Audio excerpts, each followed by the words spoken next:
pero debe rondar los 2 o 3 casos por 100,000 habitantes.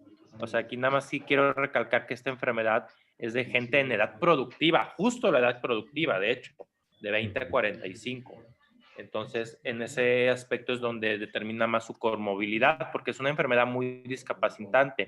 Y luego, los casos severos, pues son altamente mortales. Esta enfermedad tiene una evolución muy variable. Hay casos que evolucionan de manera leve, moderada, que son incapacitantes, y hay casos que pueden evolucionar hasta la muerte. Todo depende de factores de riesgo que ya están muy bien estudiados. Evidentemente, estos factores de riesgo, la mayoría son de tipo epidemiológico. Hay algunos inmunológicos ya descritos. Eh, Quiero pensar que pues ahí los trae el doctor. Si no, pues los vamos mencionando poquito a poquito. Hay un dato curioso que pues, muchas veces no, creo que no viene en el libro, pero que de una vez aprovecho a comentárselos porque luego se me pase, es que ha resultado que causa reactivación del lupus el consumo de alfalfa. Es muy curioso ese datillo.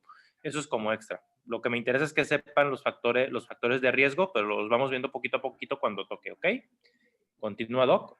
Ok, bueno, entonces ya pasaríamos a la patogenia de la enfermedad, en donde pues se menciona que pues la expresión génica pues es la más importante para el desarrollo de esta enfermedad. Sin embargo, al tener una relación genética muy amplia, no quiere decir que sea suficiente para causar la enfermedad, es algo que mencionaba la bibliografía.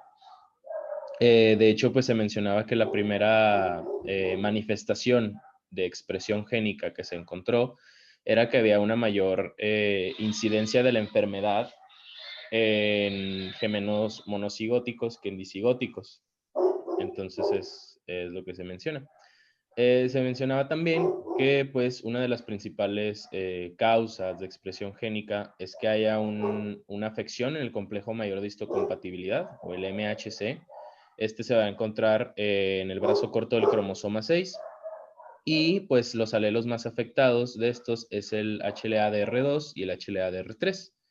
Estos pues, o sea, la afección a este tipo de alelos es lo que va a conferir cierta susceptibilidad al desarrollo del lupus. Y se menciona que también se conocen más de 60 locis asociados a LES. La mayoría de los loci pues se van a localizar, o más bien todos los loci se localizan dentro de los cromosomas y se menciona que la gran mayoría son locis que se suelen expresar a la interacción ambiental, que la interacción ambiental es lo que va a desencadenar cambios epigenéticos, que bueno, ya hablando como tal de lo que son los cambios epigenéticos o factores epigenéticos, son todos aquellos cambios en la expresión genética que no van a tener alteración en el DNA o no van a tener alteración en la cadena de nucleótidos. Los principales factores epigenéticos encontrados en la enfermedad de lupus son estos tres: es metilación del ADN, modificación de histonas y alteraciones del perfil de microARN. Entonces, vamos a hablar de cada uno por separado. Primero empezando por la metilación del ADN, que pues este fue el primer cambio epigenético identificado en pacientes con lupus. Esta metilación pues no es más que una adición de un grupo metil al carbono de la posición 5 del anillo de pirimidina, perdón, del anillo de purina o la pirimidina. Esta va a ser catalizada y mantenida por la familia de las DNA metiltransferasas. Se menciona que pues la función de las de DNA metiltransferasas pues son muy esenciales para que ocurran cambios epigenéticos y pues esta reacción de catalización va a manifestar ciertos estados epigenéticos, tanto permisivos y represivos, en las células TSD4. Se menciona que pues estos cambios en la hipometilación de estas células pues ocurren tanto antes, durante y después de las etapas activas de la enfermedad de lupus. Y pues obviamente entre mayor sea el grado de hipometilación de estas células, es mayor el grado de actividad del lupus. Se menciona que pues estos estados epigenéticos pueden llegar a tener alteraciones en tanto vías de interferón 1, en los autoanticuerpos. Se menciona que pues es principalmente los autoanticuerpos, los anti-DNA, y también se manifiestan como daño tisular. Y también se menciona que los neutrófilos son útiles en el estudio de pacientes con estos cambios, ya que se menciona que se encontró ciertos grados de desmetilación de forma abundante y consistente en los neutrófilos de ciertos pacientes, sobre todo encontrándose genes de interferón 1. Entonces, pues es lo que se menciona que pues, son muy útiles para también estar haciendo constantes cambios, más bien para estar monitoreando a los pacientes con lupus. El siguiente pues sería la modificación de histonas. Este se menciona que pues a nivel de núcleo, pues tanto la cromatina se va a enroscar alrededor del centro de las histonas, principalmente en las histonas H2A, H2B, H3 y H4. Se menciona que pues en cuanto a cambio de histonas, tanto en células T y monocitos, va a haber una acetilación anormal, tanto de H3 y H4. Se menciona que pues va a haber, como ya mencioné, hipometilación en células TSD4 e hipermetilación en las histonas H4, principalmente en monocitos. Y se menciona que pues el micofenolato de mofetil, que es un fármaco que suprime la respuesta inmune, pues suele corregir este tipo de aberraciones y es por eso que el micofenolato de mofetil es uno de los principales fármacos utilizados en el tratamiento de lupus. Entonces, eso sería todo de modificación de histonas. Después, tanto en los microARN, se menciona que, pues bueno, los microARN son grupos de moléculas de 22 nucleótidos. Estas no van a codificar para el ARN. Y estos, su principal función es que regulan negativamente la expresión de genes tanto a nivel post-transcripcional y a nivel post-traduccional. Y se menciona que, pues ya, como tal, en la patogenia del LES, estas expresiones de microARNs pues se van a manifestar con ciertas afecciones tanto a múltiples órganos y sistemas. Se menciona que pues va a tener tanto, ¿cómo se llama? Expresión génica tanto de la hiperactivación de la vía de interferón 1. Va a haber una infrarregulación de la metilación del DNA, lo cual va a propiciar que haya una hipometilación de células TCD4. Y va a haber una exacerbación de la respuesta inflamatoria que va a promover la secreción de citocinas y quimiosinas pues proinflamatorias. Entonces es lo principal. Y pues sí, eso sería más que nada lo principal de los cambios epigenéticos. Si no hay alguna duda, pues ya pasaríamos a los cambios o factores ambientales. Y bueno, se menciona que pues los factores ambientales, pues como ya mencioné, son importantes que existan debido a que pues los factores o expresiones genéticas no van a ser suficientes para causar la enfermedad, como ya lo mencioné. Y pues tanto los factores ambientales tienen la capacidad tanto de manifestar esas pues, manifestaciones, valga la redundancia, y también pues poder exacerbarlas todavía más. Entonces se menciona que estas pues también son un factor importante para que se desencadenen todos los cambios epigenéticos. Y también puedes mencionar nada más que los factores ambientales más conocidos para el desarrollo del lupus es que haya una exposición constante a la luz ultravioleta. Ya veremos más adelante por qué de todos estos factores. Exposición hormonal, exposición al sílice, infecciones, químicos tóxicos, algunas drogas, humo de cigarro y componentes de la dieta. Y pues se menciona que pues el principal mecanismo de fisiopatología de estos factores ambientales, o no de todos, pero sí de algunos, es la producción de radicales libres que causan estrés oxidativo. Y bueno, ya hablando de cada factor por sí solo, el primero que tenemos y que es de los más conocidos es la luz ultravioleta, debido a que pues el constante, ¿cómo se llama? La constante exposición a la radiación ultravioleta va a causar fenómenos de apoptosis, lo cual pues en un paciente que tiene ya una respuesta autoinmune anómala, pues puede llegar a desencadenar ciertos cambios que pueden llegar a propiciar la aparición de la enfermedad. Se menciona que es principalmente la exposición a rayos ultravioleta de tipo B, que pues se menciona, como aquí lo pueden observar, pues esta es ya los rayos que pueden alcanzar la superficie de la piel, puede causar bronceado, quemaduras y envejecimiento. Entonces, pues lo que van a hacer la exposición a rayos ultravioleta, es que va a haber una disminución de la metilación del ADN y de la expresión de los microRNA.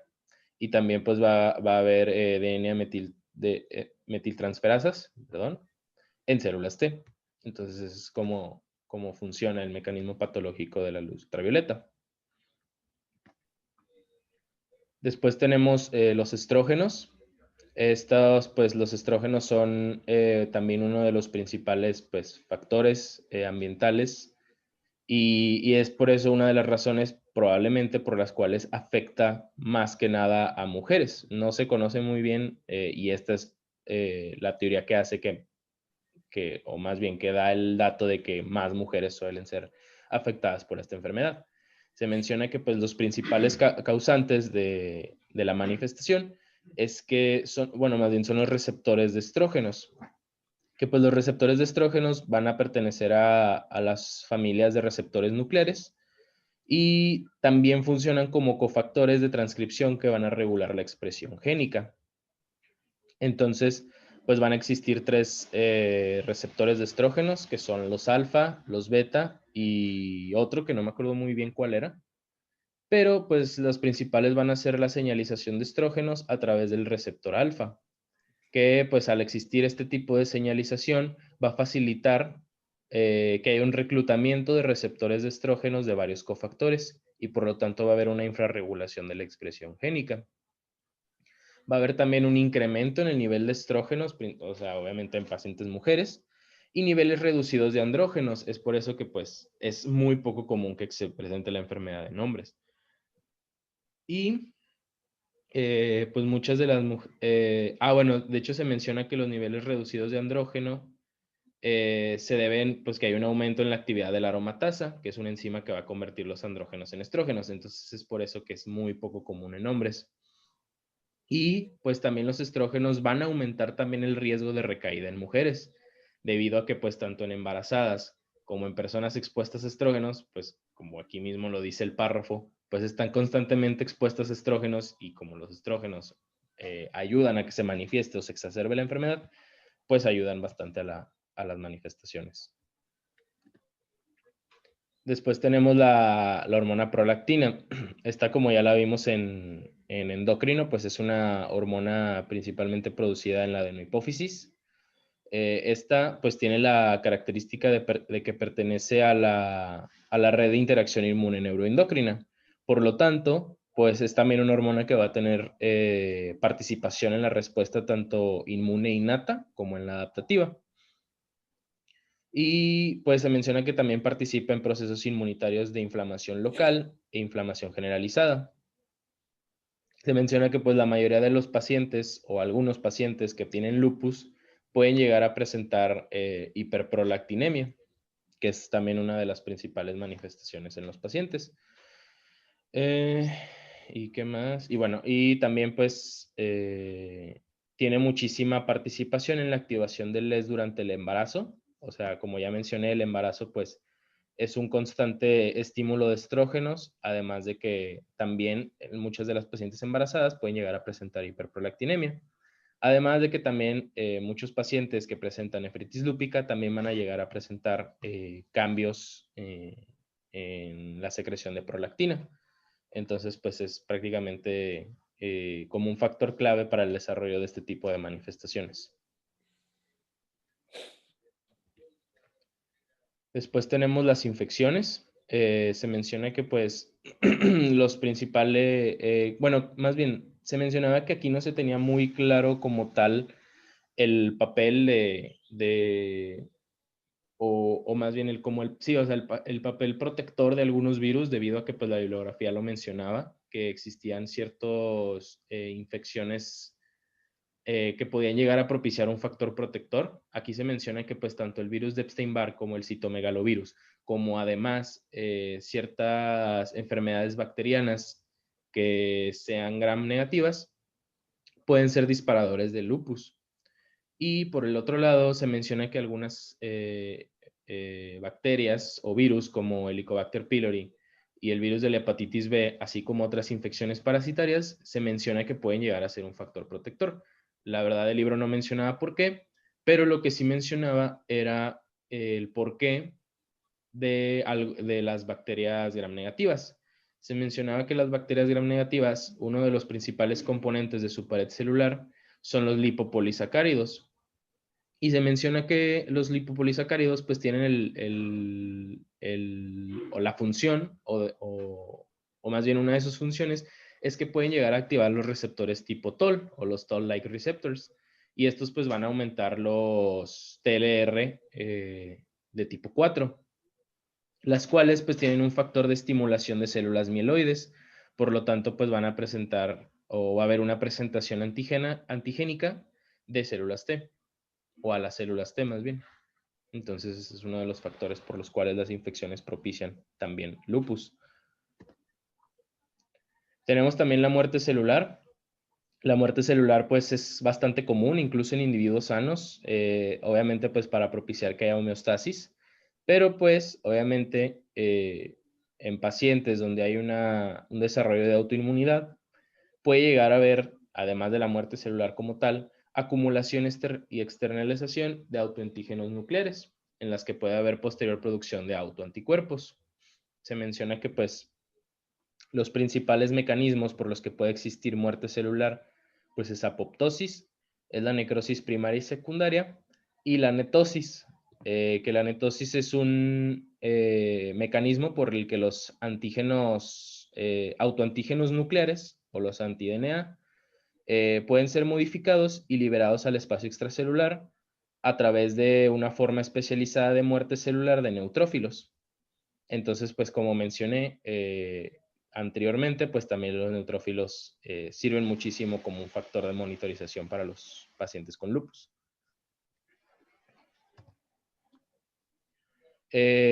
Como último factor que mencionaba la bibliografía, tenemos los fármacos.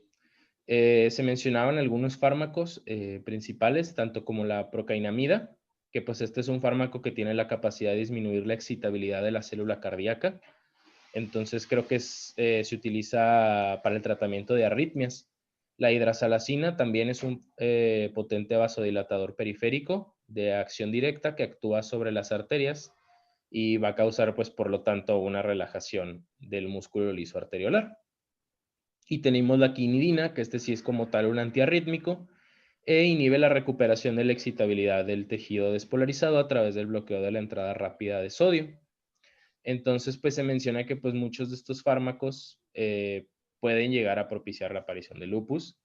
Se menciona que la autoinmunidad inducida por fármacos consiste solo en autoanticuerpos circulantes y no va a haber un desarrollo de síntomas evidentes de lupus eritematoso sistémico. Se menciona que así es como se manifiesta la verdadera, el verdadero lupus por fármacos. Se menciona que si se presentan algunas manifestaciones, pueden llegar a ser manifestaciones cutáneas, manifestaciones articulares o algunos síntomas constitucionales, tales como fiebre o también pues dolor articular. Y se menciona que pues el lupus por fármacos o el inducido por fármacos, pues si se llega a suspender, pues pueden llegar a cesar las manifestaciones debido a que pues va a haber una reducción de la metilación del DNA, que es uno de los principales factores o cambios epigenéticos que existen en estos pacientes. Este lupus farmacológico es una variación especial del lupus, hasta cierto punto muy bonita, en el sentido de que lo que más se ha visto asociado es exactamente tu último punto, la metilación del DNA, y esta reducción en la metilación se corrige, o sea, otra vez regresa a la normalidad al suspender el fármaco. De hecho, es muy bonito en el sentido de que retiras el medicamento, le inicias puro esteroide y tienen mucha respuesta, la mayoría resuelve y literalmente además de resolver llega a la curación, solo no hay que repetir el medicamento o algunos medicamentos asociados a reducción de la metilación. Estos son los principales, excepto que falta la fenitoína, que es un anticonvulsivo muy usado. Ahí no sé por qué faltó. Ahí yo creo que es culpa del libro de texto, pero la fenitoína también se asocia al lupus farmacológico y ese sí me interesa también que sepan porque es de lo más usado. La hidralacina obviamente se usa mucho, sobre todo en ginecología, y procainamida y quinidina pues sí se usan, ¿verdad? Son medicamentos de cardiología.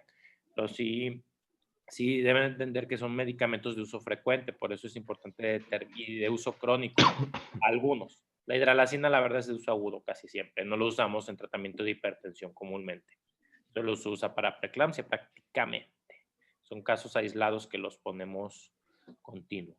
Entonces, en este tipo de casos, pues los medicamentos son vital importancia retirarlos cuando detectamos este lupus farmacológico. El uso de estos medicamentos de manera crónica, todo se asocia a formación de anticuerpos antinucleares, o sea, los autoanticuerpos. Todos. La presencia de estos solo refleja autoinmunidad, más no enfermedad, recuérdenlo. Entonces, no es indicación actual de que se deba suspender la medicación si aparecen. Si llega a coincidir, la verdad no me imagino en qué contexto alguien que esté tomando, por ejemplo, procainamida o fenitoína, que son muy comunes en usar, le hagan un test de anticuerpos antinucleares. Así nada más de la nada, o sea, sin sintomatología. Obviamente con sintomatología cambian las cosas, ¿verdad? Pero sin sintomatología se me haría raro. Pero si se hacen pacientes sintomáticos, saldrá con autoinmunidad. Esa es la realidad, pero no implica motivo para descontinuar el fármaco. La descontinuación es a través de las manifestaciones, que por suerte estas son las frecuentes, cutáneas, articulares o síntomas constitucionales. Es raro que de lupus grave es el farmacológico. El grave es el del sistema nervioso central, el renal, el pulmonar y las manifestaciones cardiológicas, si es que llega a ver que son muy raras, pero prácticamente es el pulmonar, el renal y el sistema nervioso central los tres principales que nos preocupan. ¿Continuado? Ok, sí, ya sería todo de factores de riesgo o de factores que pueden llegar a causar la enfermedad. Ya pasaríamos como tal a los criterios de clasificación. Muy bien, pues aquí nada más les recuerdo, les digo, estaba seguro que no venía en el libro, ya me acordaba que no, pero lo que es el consumo de alfalfa se asocia a exacerbación en los casos o incluso aparición. Eso es un extra ahí. No está explicado, solo está documentado de manera retrospectiva. Con respecto a lo que sigue, estos factores de riesgo es bien importante porque ya vieron que la pura genética no basta. Hay factores epigenéticos, o sea, sobre la genética que tienen que ver con, principalmente la metilación de DNA, pero también tiene que ver con otros aspectos para los genes. Tiene que ver mucho factor hormonal, muchísimo el factor hormonal. Eso es lo que determina por qué las mujeres son más susceptibles al lupus en un 90%. Y obviamente tiene que ver los factores ambientales que nos explicó el doctor. Entonces recuerden, así si lo logramos a grandes rasgos, como para la pregunta de examen, factores que tienen que ver en la incidencia de lupus son factores ambientales, así los ponemos en general, factores epigenéticos, factores genéticos y género.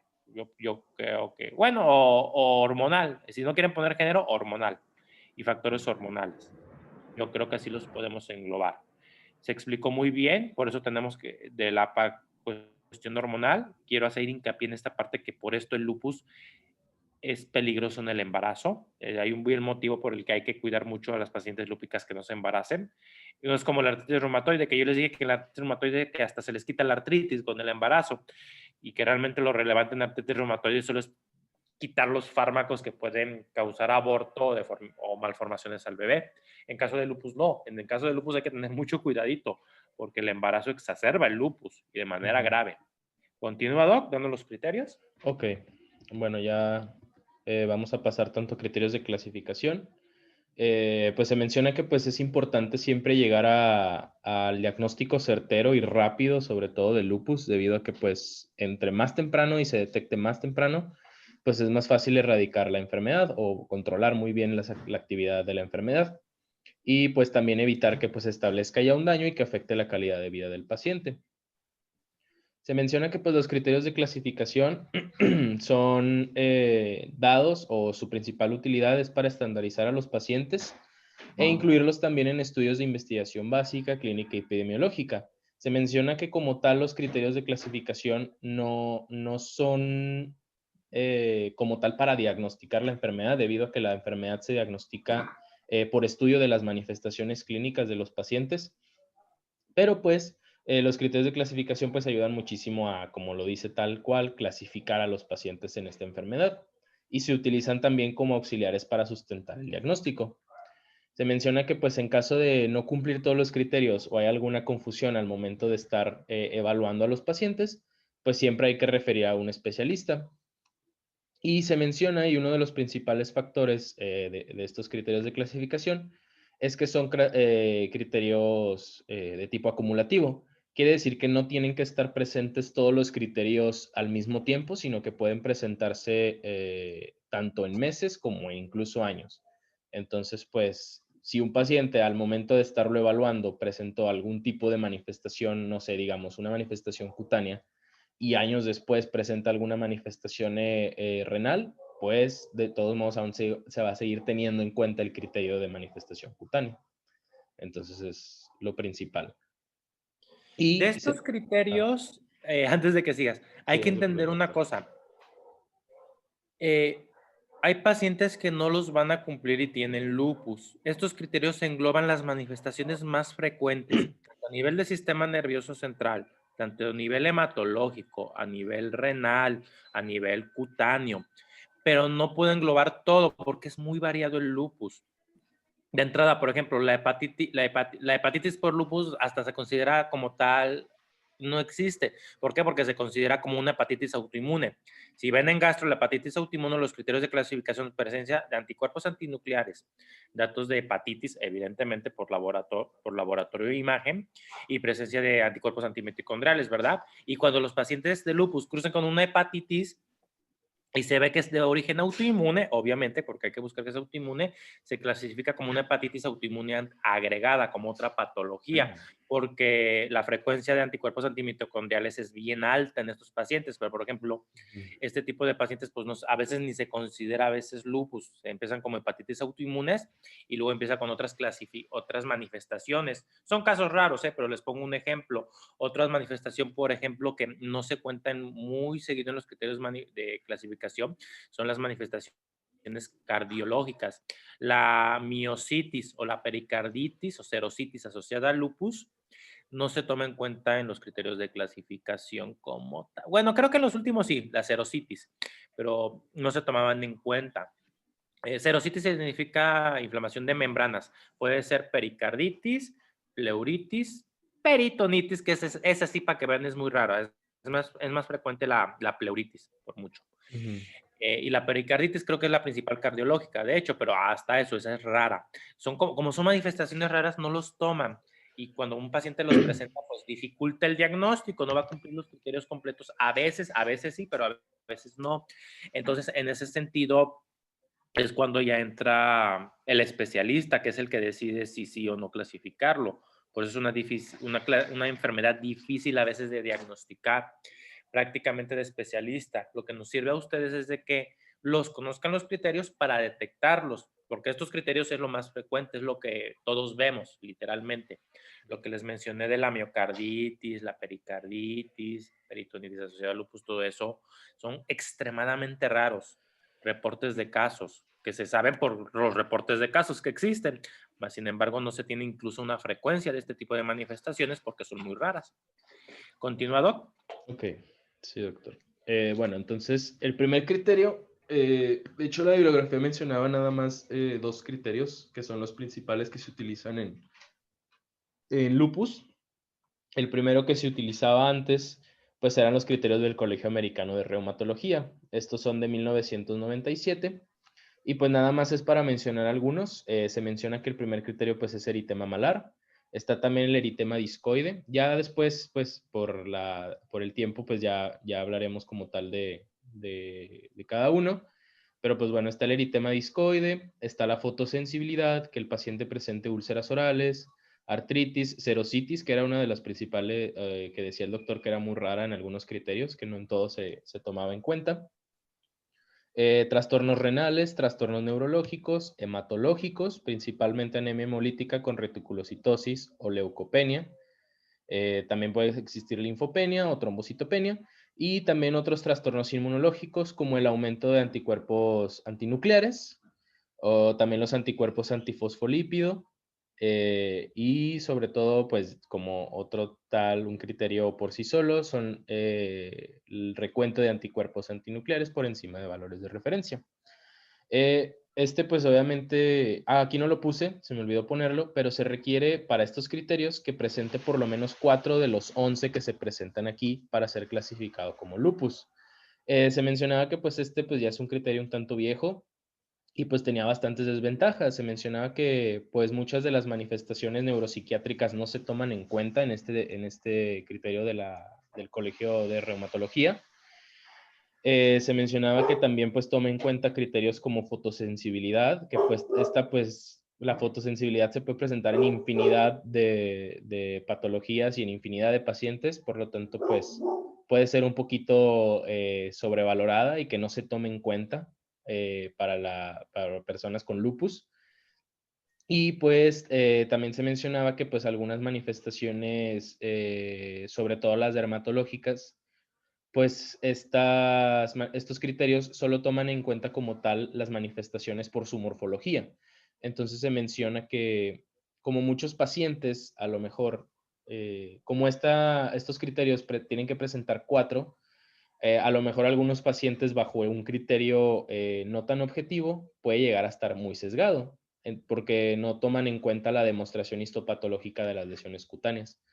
Entonces, a diferencia de lo que es los criterios de clasificación de las clínicas de colaboración internacionales para lupus sistémico o la SLIC, aquí pues sí tiene bastantes ventajas por encima del Colegio Americano de Reumatología, debido a que pues bueno, aquí se menciona que pues la persona debe de cumplir por lo menos 4 criterios, por lo menos uno clínico y uno inmunológico, como se menciona aquí, y esta pues sí tiene bastantes ventajas sobre el del Colegio Americano de Reumatología, debido a que, por ejemplo, se menciona que se encuentra la inclusión del lupus cutáneo agudo y del subagudo, y además de que también ya puedes como tal clasificar a un paciente con nefritis lúpica si la biopsia ya demostró,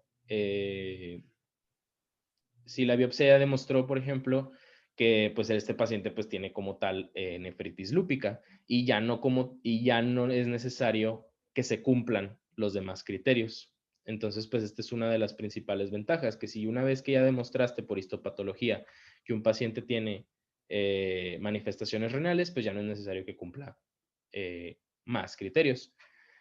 También otra de las ventajas que se menciona con respecto al del Colegio de Reumatología es que en los criterios inmunológicos, aquí se puede observar, pues ya se consideran como tal algunas pruebas serológicas. También se toma en cuenta que pues, los niveles de anti-DNA pueden estar por encima del valor de referencia o pueden llegar a estar sobre el valor de referencia incluso por 2 veces si es que se realizó por prueba serológica o bueno, por prueba de ELISA.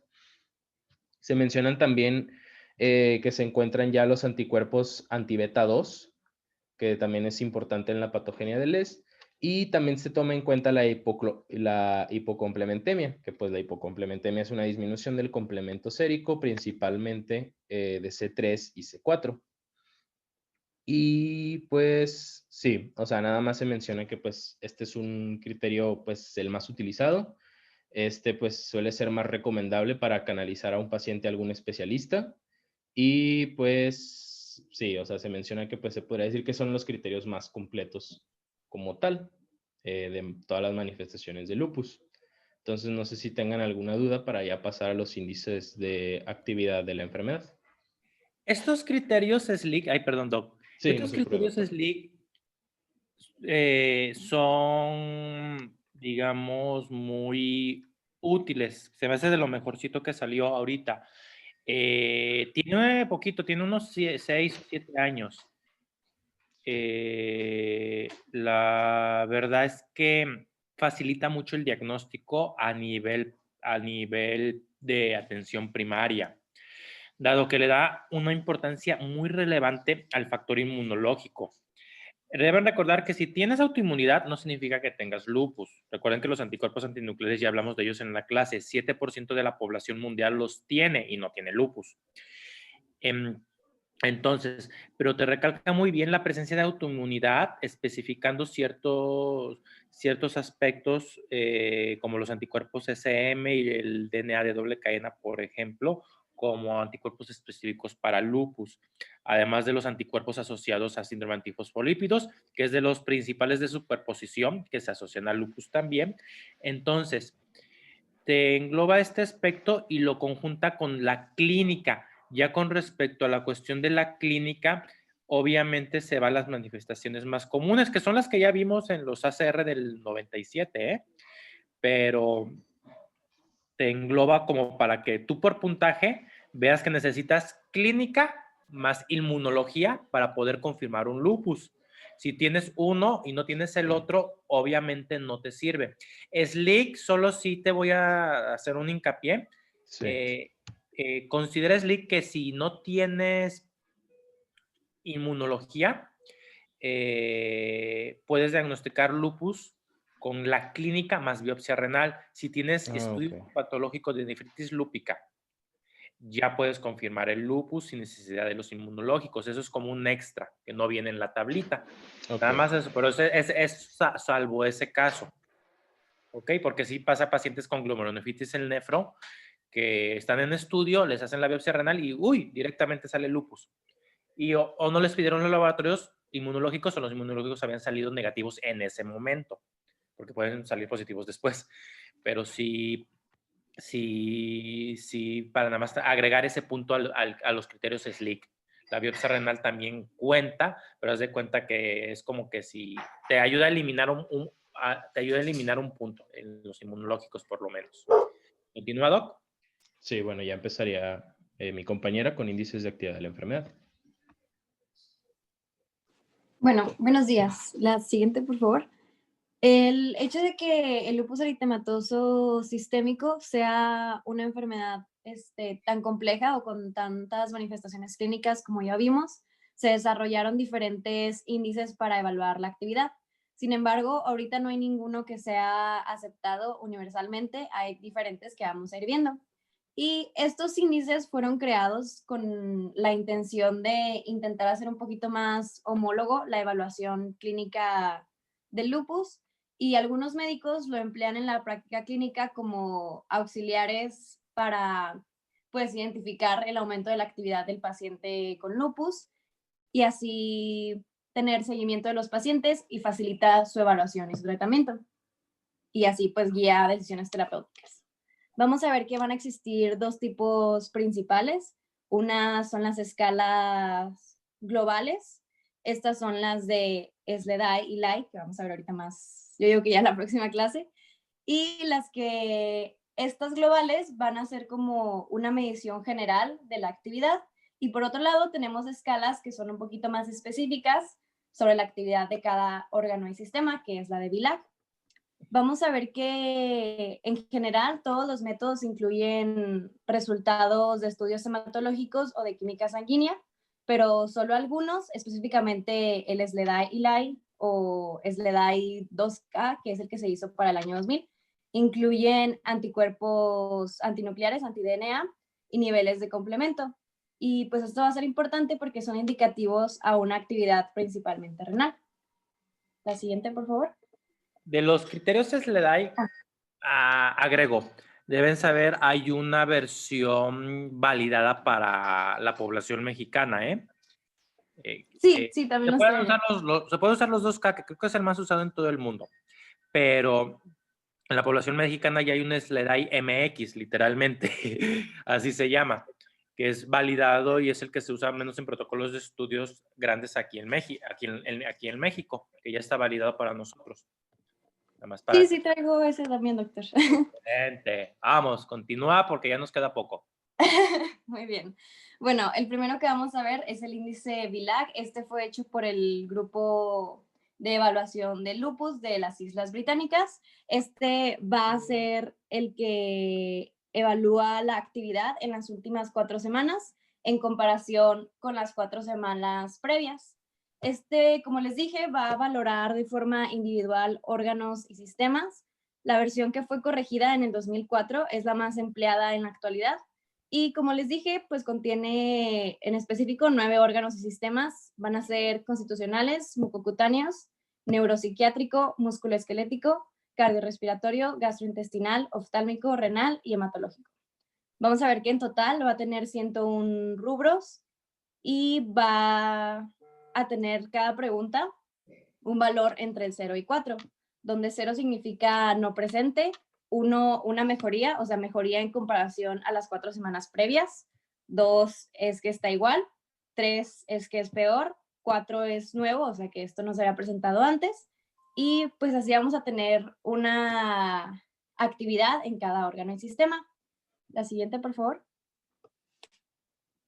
Bueno, como vimos, o sea, bueno, como les mencioné, son muchísimos rubros, o sea, son 111, pero pues aquí les traigo más o menos para que vean qué es lo que se toma en cuenta. Pues, por ejemplo, en el constitucional tiene la pérdida de peso, si tiene anorexia. En los mucocutáneos es de las manifestaciones dermatológicas y neuropsiquiátricos, pues son un poquito de disfunción cognitiva.